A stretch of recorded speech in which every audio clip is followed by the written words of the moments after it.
ஸ்ரீ குருப்யோ நமஹ. தெய்வத்தின் குரல் இரண்டாம் பகுதி 73வது தலைப்பு. பிரம்மச்சரியம். பெண்களின் உயர்ந்த ஸ்தானம்.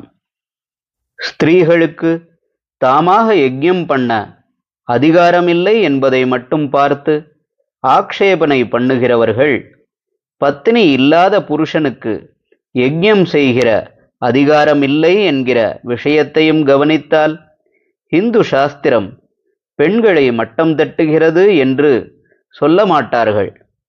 பத்னி உள்ளவன்தான் யஜ்ஞம் செய்ய வேண்டும். அப்படிப்பட்ட யஜ்ஞ கர்மானுஷ்டானத்தை இவன் லோகக்ஷேமத்துக்காகவும் தன் சித்த சுத்திக்காகவும் ஆரம்பிக்க வேண்டும் என்றேதான் பிரம்மச்சரிய ஆசிரமம் முடிந்து சமாவர்த்தனம் ஆனபின் விவாகம் என்கிற சம்ஸ்காரத்தை வைத்திருக்கிறது.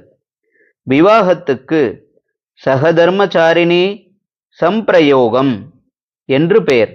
அதாவது தன்னோடு கூட தர்மத்தை நடத்தி காட்டுகிறவளோடு பெறுகிற உத்தமமான சேர்க்கை என்று அர்த்தம். அதாவது இந்திரிய சுகம் இதில் முக்கிய லட்சியம் அல்ல. லோகத்தில் தர்மங்களை அனுஷ்டிப்பதுதான் லட்சியம். அதை தனியாக அனுஷ்டிக்கச் சொல்லவில்லை. அதற்கு துணையாக ஒரு ஸ்திரீயை சேர்த்து கொள்ளும்படி சாஸ்திரம் சொல்கிறது. தர்மபத்னி சகதர்மச்சாரிணி என்பதாக பெண்டாட்டியை தர்மத்தோடு சம்பந்தப்படுத்தித்தான் சொல்லியிருக்கிறதே தவிர காமத்தோடு அல்ல. இதிலிருந்து சாஸ்திரங்களில் ஸ்திரீகளுக்கு கொடுத்துள்ள உயர்ந்த மதிப்பை புரிந்து கொள்ளலாம். பிரம்மச்சாரி தான் மட்டில் தன் ஆசிரம தர்மத்தை பண்ணுகிறான். சந்நியாசியும் அப்படியே. இல்லறம் நடத்துகிற கிரகஸ்தாசிரமி மட்டும் தனியாக இல்லாமல் பத்னியுடன் சேர்ந்தே தன் தர்மத்தை கர்மங்களை பண்ண வேண்டும் என்று சாஸ்திரம் வைத்திருக்கிறது. புருஷன் மனைவி இருவருக்கும் இது பொது சொத்து. பத்னி இருக்கிற கிரகஸ்தனுக்கு மட்டுமே யாக யஜ்ஞாதிகளை சாஸ்திரத்தில் வைத்திருக்கிறதே தவிர பிரம்மச்சாரிக்கும் சந்நியாசிக்கும் இவை இல்லை. இந்திரிய சௌக்கியத்துக்காக மட்டுமே பத்னி என்றால், பத்னி இல்லாவிட்டால் ஒருத்தன் யஜ்ஞம் பண்ணக்கூடாது என்று வைத்திருக்குமா?